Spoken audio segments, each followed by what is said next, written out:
Quero convidá-lo a abrir a sua Bíblia aí no livro de João, capítulo 20. E eu quero, assim como a semana passada, pedir extremamente a sua atenção para a leitura que nós faremos agora desse texto. Queria muito mesmo a sua atenção, que você pudesse perceber o que a palavra de Deus está dizendo dos versos 11 a 18.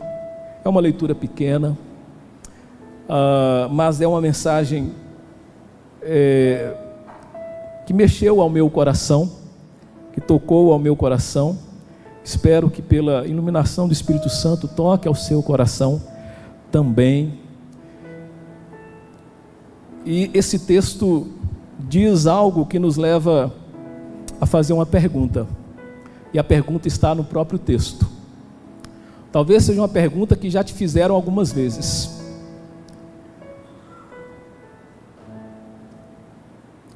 João, capítulo 20, a partir do verso 11.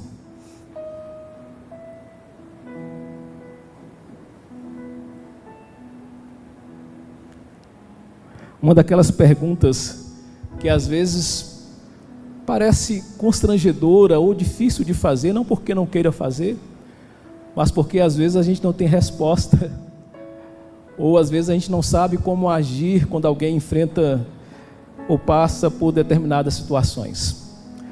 Mas, Evangelho de João, no capítulo 20, de 11 a 18, a palavra de Deus diz assim: Maria, que aqui é a Maria Madalena, entretanto permanecia junto à entrada do túmulo chorando.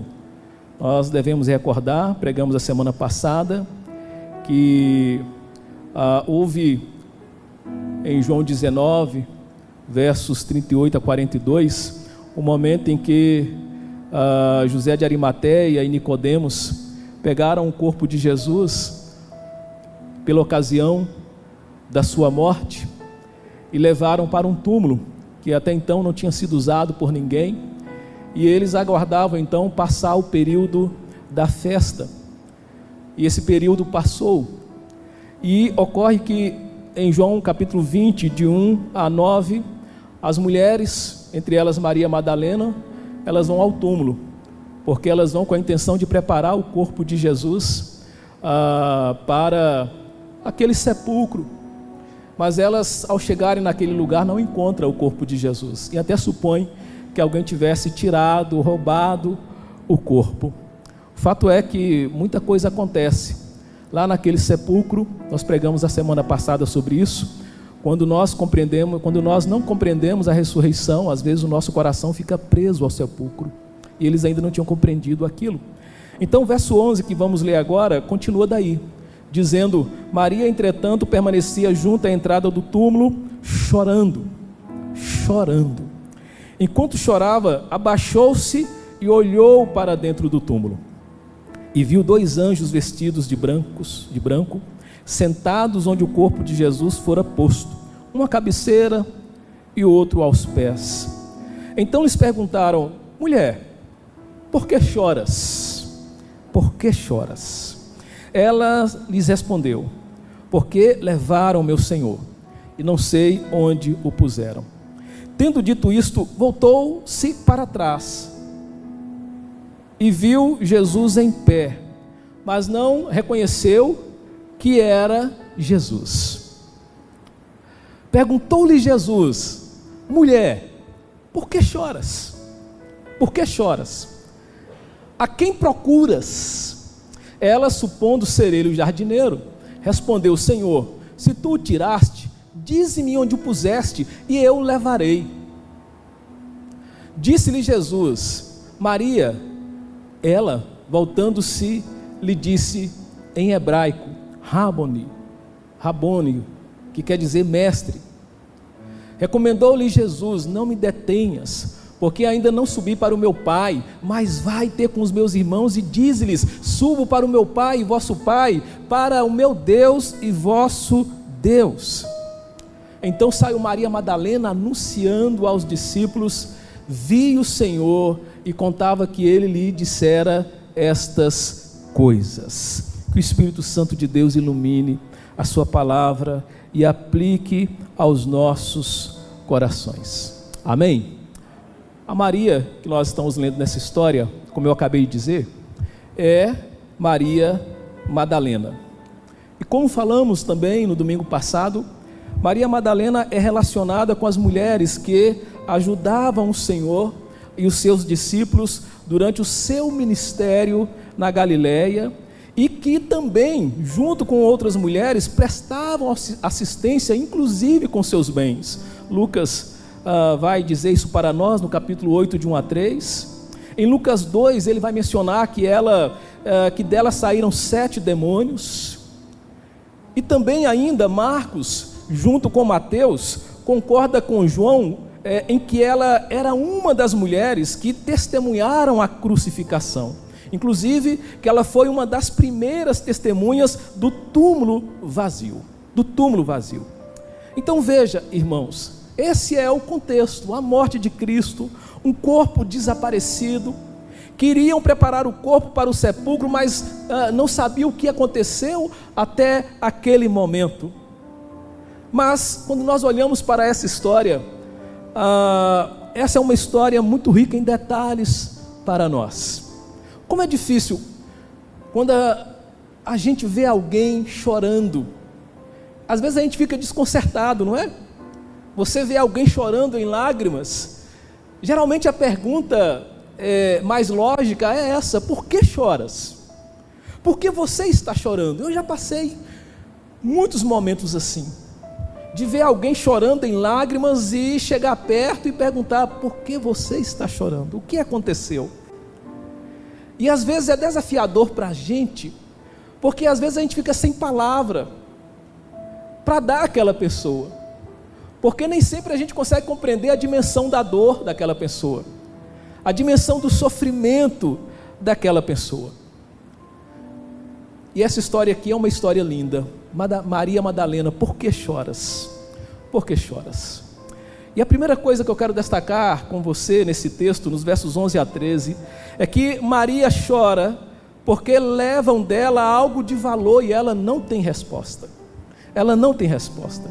É muito interessante, o texto nos diz que ela permanece ali junto à entrada do túmulo. Ela amava o Senhor, e não é por um acaso. Lembra que eu acabei de citar na nossa introdução? Da experiência dela com Cristo, com Jesus, de como ela foi liberta de 7 demônios, de como ela andava com Jesus e os seus discípulos, de como ela ajudava Jesus e os seus discípulos. Então não era por um acaso que ela está chorando, ela de fato amava a Jesus. E enquanto ela chora, o texto diz que ela se abaixa, que ela olha para dentro do túmulo e que ela vê 2 anjos vestidos de branco sentados onde o corpo antes estivera, e eles então perguntam para ela: por que chora?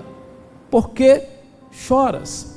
E a resposta dela é exatamente essa: levaram meu Senhor, levaram algo de valor e eu não tenho resposta. Ela ainda espera uma resposta no lugar onde a única resposta possível é a morte. Ela está onde? No túmulo. Ela está onde? No sepulcro. O que você vai encontrar no sepulcro? O que você vai encontrar num túmulo senão a morte? É a resposta que ela talvez ainda espera. E enquanto ela chora, ela não olha para fora. A palavra de Deus diz que ela olha para dentro do túmulo. Ela perdeu algo que amava profundamente. Profundamente. O que você perdeu no dia de hoje? O que você perdeu na sua história? O que você perdeu na sua vida?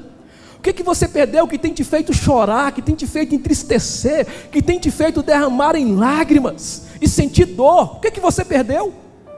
Maria chora porque ela perdeu algo de valor.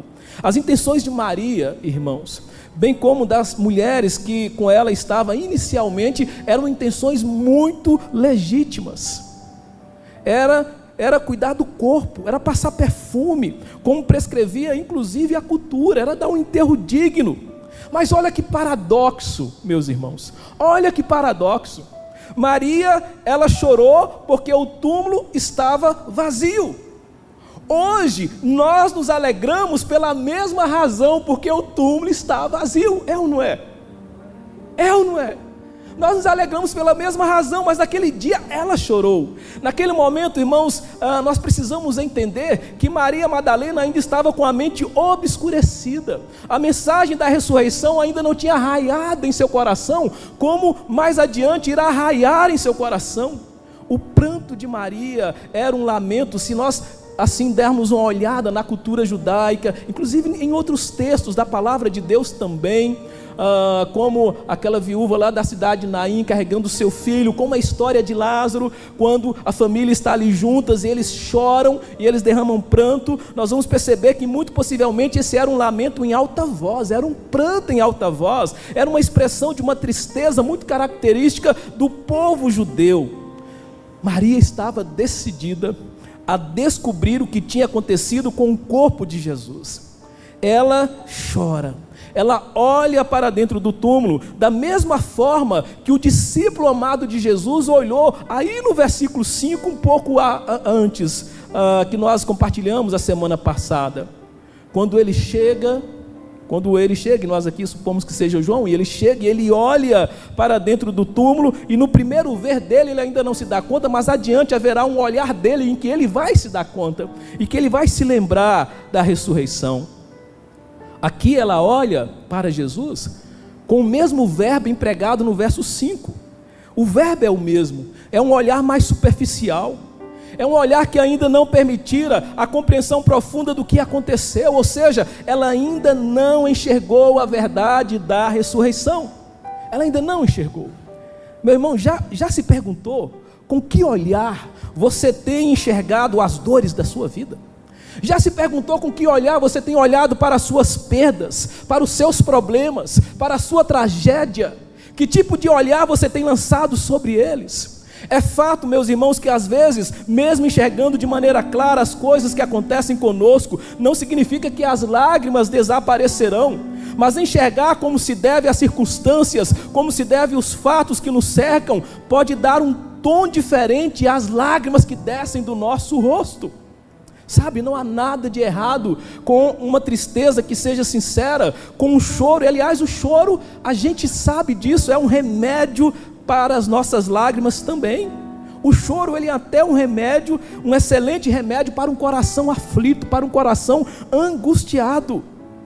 Mas o pesar do cristão deve ser diferente da tristeza desesperada do mundo.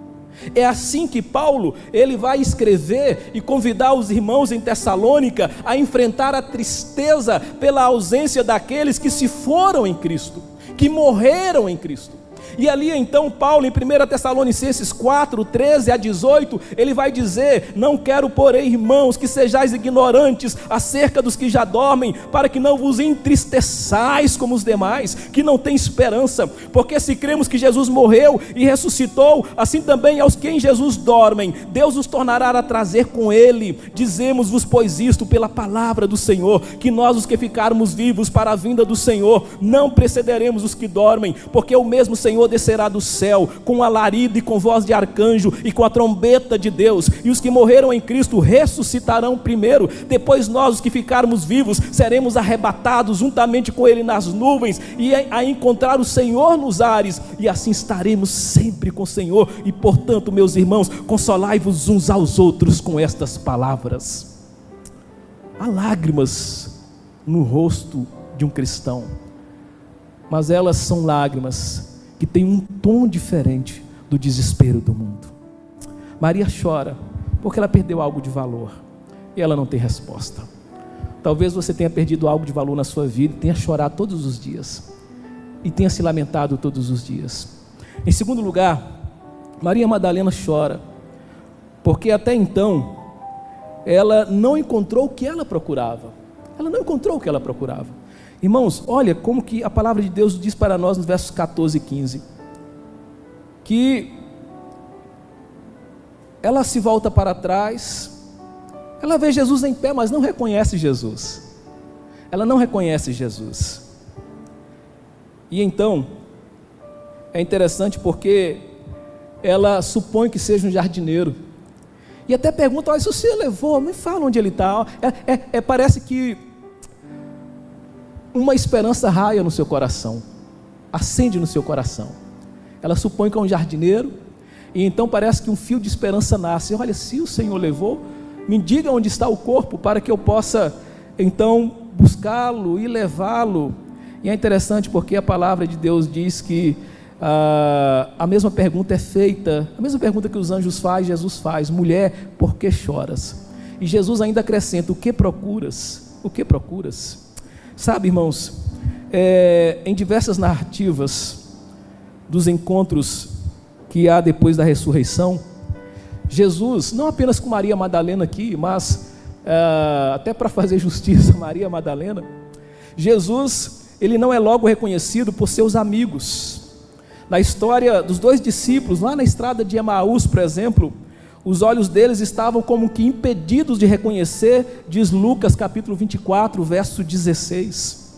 Aqui no texto que lemos, irmãos, o autor não explica o motivo de Maria nesse momento não tê-lo reconhecido. A gente pode supor muitas coisas, que ela estava chorando, as lágrimas embaçaram seus olhos, mas enfim, o fato é que o autor não traz detalhes. E Jesus faz a mesma pergunta que os anjos haviam feito: por que choras? E Jesus acrescenta: o que procuras? A quem procuras? A quem procuras? Aliás, Jesus havia feito essa mesma pergunta lá em João 18,4, lá no contexto da traição de Judas, quando eles vão para buscar a Jesus, e Jesus pergunta: a quem procuras? A quem procuras? Olha, hoje é domingo. Mais cedo, certamente, você levantou da sua cama, e isso é muito óbvio, você está aqui agora também. Sabe, ao acordar nessa manhã, ao sair de casa todos os dias, essa pergunta vale ao teu coração: o que procuras? Ou a quem procuras? O que procuras? Você vai levantar amanhã, vai trabalhar, às vezes alguns vão trabalhar igual um doido, sabe, vai correr atrás das coisas, mas o que você procura de verdade? O que você procura de fato? Como está o teu coração? Muitas vezes, mesmo levantando de maneira desesperada, trabalhando, tendo o seu dinheiro, o seu sustento, muitos ainda choram, porque não encontrou na verdade o que procura ainda. O que procuras? O que procuras? Maria chora, pois até então ela não encontrou o que procurava, e ali as palavras educadas daquele que ela achava ser o jardineiro, que ela supunha ser o jardineiro, traz então, como eu disse, um pouco de esperança de que ela poderia finalmente descobrir o que havia acontecido. Então ela diz: levaram meu Senhor, se tu tiraste, me fala onde o puseste. Irmãos, a pergunta: por que choras? Por que choras? Pelo Cristo que Maria procurava, feita pelo Cristo, melhor dizendo, que Maria procurava. A resposta que ela procurava estava diante dela. Não o corpo morto estava diante dela, mas o Cristo vivo estava diante dela. Às vezes, irmãos, nós continuamos chorando a dor, a tragédia, o sofrimento, por não abrir os olhos diante daquele que é a prova, que é a própria vida, daquele que é o autor da vida. Às vezes ele está diante de nós e nos perguntando: o que você procura, por que você chora? E às vezes a gente está com o coração tão impregnado da dor, tão olhando para a morte, tão ainda cativo da tragédia, que a gente ainda não consegue escutar a voz de Jesus. Por que choras? O que você procura? Maria chora porque levaram o que ela amava, ainda que o que ela amasse no seu pensamento estivesse morto. Como o lamento, meu irmão, se tornou a rotina de Maria no túmulo, no sepulcro. Ela não conseguiu enxergar que o que ela buscava na morte foi revelado em vida. A dor, meu irmão, a dor, a tragédia, ela pode ser um bom motivador para nós sairmos do lugar e seguir em frente, mas ela pode ser um péssimo condutor quando ela toma o volante da nossa vida e o volante da nossa história. Meu irmão, olha que história nós temos aqui. Quando você perde algo de valor, quando você perde algo que amava e que mantém o seu coração preso àquilo, muitas vezes você vai ter dificuldade de enxergar respostas que parecem óbvias para a sua libertação, para a sua esperança. Maria chora porque tinha a esperança de encontrar o corpo de Cristo, sem se dar conta de que a promessa da vida deu lugar à morte. Deu lugar à morte. Em terceiro lugar, irmãos, verso 16 diz para nós que Jesus, depois disso, que ela não reconhece Jesus, Jesus diz assim: Maria. Mas eu imagino que Jesus não fala Maria de qualquer jeito, não. É de um jeito que Maria vai ser despertada. É de um jeito que ela vai ser despertada, Maria. E ela se volta, e em hebraico ela diz Rabuni, que quer dizer mestre. Ela sabe quem falou o nome dela. O que eu quero dizer com isso, meu irmão? Que o choro de Maria cessa quando ela reconhece a voz do seu mestre, quando ela reconhece a voz de Jesus. Qual é a voz que você tem ouvido na história da sua dor? Qual é a voz que você tem ouvido na sua tragédia, na sua morte, nos seus problemas, naquilo que você procura? Qual é a voz que você tem ouvido? O choro de Maria cessa quando ela então reconhece a voz do seu mestre. Como isso deve ter sido animador para o coração de Maria. Saber que Jesus conhece a sua dor, que Jesus conhece a sua tristeza, que Jesus conhece a sua tragédia. Pode ser que talvez alguém que pergunte para você por que choras, e talvez alguém já te perguntou um dia, certamente. Pode ser que talvez alguém não conheça, mas Jesus conhece. Ele sabe por que você chora, Ele sabe por que você tem uma dor, porque você tem uma tristeza, porque às vezes você deita e não dorme, porque às vezes você passa a noite em claro procurando algo que ainda não achou. Jesus sabe por quê. Jesus sabe por quê. E como é animador saber que Ele sabe, que Ele sabe. Sabe, meu irmão, o Salvador aqui, ele sabia que o coração de Maria estava aflito, que a sua mente estava confusa. Tanto é que Jesus, ele não repreende Maria por isso. Ele não repreende Maria por isso. Ao contrário, Jesus a trata com muito amor, com muita ternura. E tudo o que ele precisou dizer foi o nome de Maria. E Maria reconheceu seu mestre. Até lembrei daquele cântico Jesus doce nome, né? Só de ouvir tua voz, de sentir teu amor, né? Até lembrei desse cântico. Quando Maria ouve Jesus dizer o seu nome, irmãos, o seu estado de tristeza desaparece. A sua prostração desaparece. E ela encontra algo muito melhor. Veja, Maria Madalena buscava um cadáver, mas ela contemplou a face viva do seu Senhor. O que você procura? Talvez vocês tenham procurado algo que é em vão, algo que é inútil, algo que não passa do símbolo de uma morte, do símbolo de uma falta de esperança, do símbolo de uma falta de sonho, do símbolo de uma falta de propósito, do símbolo de uma falta de sentido para a vida. Mas se você ouvir Jesus chamar o teu nome essa noite, e se você reconhecer a voz de Jesus, o Senhor da sua vida, meu irmão e minha irmã, você vai perceber que todo cadáver em que você colocou o seu coração, sabe, não é nada diante da glória viva do nosso Senhor Jesus. Não é nada. Não é nada. Meus irmãos, que coisa linda nós temos nessa história. Lá em João 10,3, o próprio Jesus diz que as ovelhas reconhecem a sua voz. As ovelhas reconhecem a sua voz. Aqui, ao que parece para nós, Maria, no primeiro momento, talvez não estivesse olhando para Jesus enquanto ele falava. Pois ele disse o seu nome aqui e ela se volta para ele. O texto diz que ela se volta para ele, como se ela estivesse virando a primeira vez, para olhá-lo de frente. Para olhá-lo de frente. Irmãos, que surpresa maravilhosa para Maria. Sabe, aquele Jesus que a libertou dos demônios, aquele Jesus que ela andou lado a lado junto com seus discípulos, que ela participou ali da sua vida e do seu ministério, ela agora olha e ele está vivo. Isso para Maria é consolador demais, irmãos. É consolador demais. Que surpresa maravilhosa. Que surpresa maravilhosa. Tudo que ela conseguiu dizer foi Rabone, meu mestre. E aqui é um título que ela usa num grau mais elevado que se usa para essa palavra, porque havia vários graus de palavra para mestre, mas esse é o grau mais alto. Aliás, esse é um termo que será usado apenas em Marcos, no capítulo 10:51, por Bartimeu, quando do momento da cura da sua cegueira. É o termo que ele vai usar lá, é o mesmo, é o grau mais alto. Mestre, eu quero ver, eu quero ver. Sabe, quando nós olhamos para a história de Maria Madalena, sozinha lá no jardim, nós podemos trazer ao nosso coração Provérbios 8,17.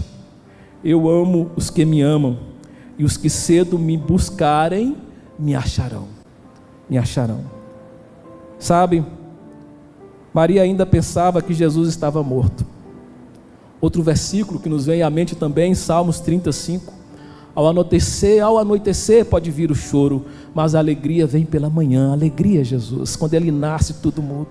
Quando Ele nasce, as trevas dissipam, a tristeza desaparece. Ele é a alegria. Quando Ele escreve em João 15, Ele vai dizer para os seus discípulos: estou escrevendo para que vocês se alegrem, para que vocês se alegrem. E por fim, meu irmão, versos 17 e 18, o choro de Maria cessa quando ela goza da presença do Senhor e recebe a sua missão. Ali no verso 17, Jesus recomenda a ela: olha, não me segure, Maria, não me detenhas. Está bom demais estar com Jesus. Eu achei o meu mestre, ele está vivo, e eu não quero sair da presença dele. E Jesus diz: olha, não me detenha, porque eu ainda não subi para o meu Pai, mas vai ter com meus irmãos, e diz-lhe: subo para o meu Pai e vosso Pai, para o meu Deus e vosso Deus. E ela vai sair e ela vai anunciar, Irmãos, olha, o significado exato da advertência de Jesus, não me detenhas, não é um significado assim muito certo para nós no primeiro momento, mas pode ser explicado pela ligação seguinte: eu ainda não subi para o meu Pai, Maria, eu ainda não subi para o meu Pai. Ferguson Bruce vai dizer que a interpretação mais natural é que Maria, em seu júbilo por encontrar o Senhor vivo, ela agarra-se a Ele para não perdê-lo de novo. Ela o achou, Ele está vivo. A esperança, a vida, a promessa, o propósito, o sentido está diante dela, mas eu não vou soltar mesmo. Talvez você precise disso na sua vida, encontrar esse Senhor. Olha, Maria, ela estava tão feliz, tão alegre, gozando da presença do Senhor, que ela não quer largar a presença do Senhor, porque não tem nada mais maravilhoso do que a presença do Senhor nessa vida, numa vida então que está cheia de tragédia, que só conhece a morte, que vai para o sepulcro todos os dias procurando uma resposta, que só vive a dor, a lágrima. Quando você encontra esse Jesus, você não vai querer largar mesmo nunca mais. Não vai querer largar mesmo nunca mais. Sabe, não me detenhas. Um dos motivos era o fato de que certamente ela voltaria a vê-lo, uma vez que ele ainda não havia subido para o Pai, e depois da sua ressurreição, apenas aqui explicando um pouco do que vai acontecer adiante. Depois da sua ressurreição, ele permanece na terra ainda uns 40 dias, e ele vai aparecer com frequência aos seus discípulos, aos seus seguidores, para ensinar a eles verdades espirituais, como registra para nós Atos capítulo 1, de 1 a 9. Atos capítulo 1, de 1 a 9 vai dizer exatamente isso, que ele fica ali naquele período e que ele ensina os seus discípulos. Então Maria não precisava entrar em pânico. Esse não seria o último encontro dela com Jesus. E Jesus lembrou Maria e os outros cristãos de que Deus era o Pai deles, e que ele estava com o Pai, e que ele estaria com o Pai no céu depois da sua ascensão, e ele deixaria o seu Espírito Santo aos seus discípulos. Eles não precisariam ficar tristes. Jesus viria morar no coração deles, na presença do Espírito Santo. Então, em sua mensagem no cenáculo, Jesus havia lhes ensinado inclusive isso, que ele voltaria ao Pai, a fim de que o Espírito viesse sobre eles.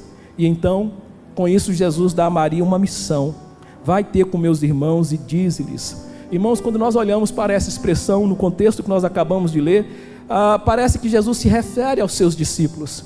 Lá em Hebreus 2:11, a palavra de Deus diz assim: porque assim o que santifica, como os que são santificados, são todos de um, por cuja causa não se envergonha de lhes chamar irmãos. Aos meus irmãos declararei o teu nome. Salmos 22:22.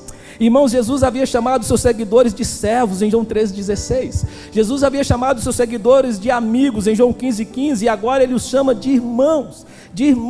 E isso indica que eles participam então do seu poder, eles participam então da sua glória, Meus irmãos, veja, Maria chegou e ela estava chorando. Ela procurava algo. Por que choras? O que procuras? ela saiu daquele lugar, tendo visto o autor da vida, e com uma missão para cumprir. Com uma missão para cumprir, um sentido de vida para viver, uma razão para continuar caminhando. Como você entrou nesse templo essa noite? O que você procura? Por que você chora? Você precisa sair daqui, não com cadáver no sentido simbólico, figurado, cadáver da falta de esperança, da tragédia, o cadáver da falta de sonhos, o cadáver da condenação eterna por causa do pecado. Você não pode sair daqui hoje assim. Você precisa sair daqui como Maria saiu daquele lugar, tendo visto a face viva do seu Senhor e com uma missão para cumprir.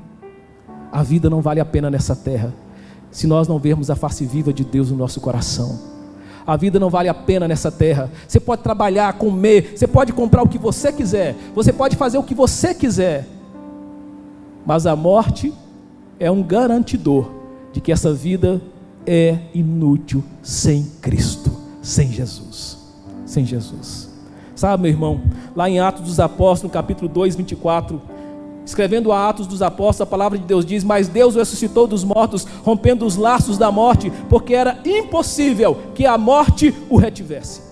Em Atos 3,15, a palavra de Deus diz: vocês mataram o autor da vida, ali Pedro pregando aquela multidão, vocês mataram o autor da vida, mas Deus os ressuscitou dos mortos, e nós somos testemunhas disso. Em 2 Timóteo 1,10, Paulo escrevendo a Timóteo diz: sendo agora revelada pela manifestação de nosso Salvador, Cristo Jesus, Ele tornou inoperante a morte, e trouxe à luz a vida e a imortalidade por meio do Evangelho. Em 1 Pedro 1,3, Pedro escrevendo àqueles irmãos diz: bendito seja Deus e Pai de nosso Senhor Jesus Cristo, conforme a sua grande misericórdia, Ele nos regenerou para uma esperança viva, por meio da ressurreição de Jesus Cristo dentre os mortos. E em 1 Coríntios 15:55, Paulo então desafia e pergunta: onde está, ó morte, a tua vitória? Onde está, ó morte, o teu aguilhão? O aguilhão da morte é o pecado, e a força do pecado é a lei, mas graças a Deus que nos dá a vitória por meio do nosso Senhor Jesus Cristo. Em Apocalipse 1,18, então Jesus dá para nós, para que nós possamos nos erguer e dar brados de vitória. Ele diz: eu sou aquele que vive, estive morto, mas agora estou vivo para todo sempre, e tenho as chaves da morte e do Hades. As lágrimas de dor, meu irmão, olha, podem te transformar, pode ser transformada em lágrimas de alegria hoje. As lágrimas de perda podem ser transformadas em lágrimas de bênção hoje. As lágrimas de derrotas podem ser transformadas em lágrimas de vitória hoje, porque chora. Qual é a sua tristeza? Qual é a sua tragédia? Qual é a sua dor? Então hoje pode ver alívio para a sua alma, se o teu coração ouvir a doce voz de Jesus chamando o seu nome, se você gozar da maravilhosa presença de Jesus na sua vida. Maria entrou naquele túmulo com lágrimas, mas saiu vendo o autor da vida e com uma missão para cumprir.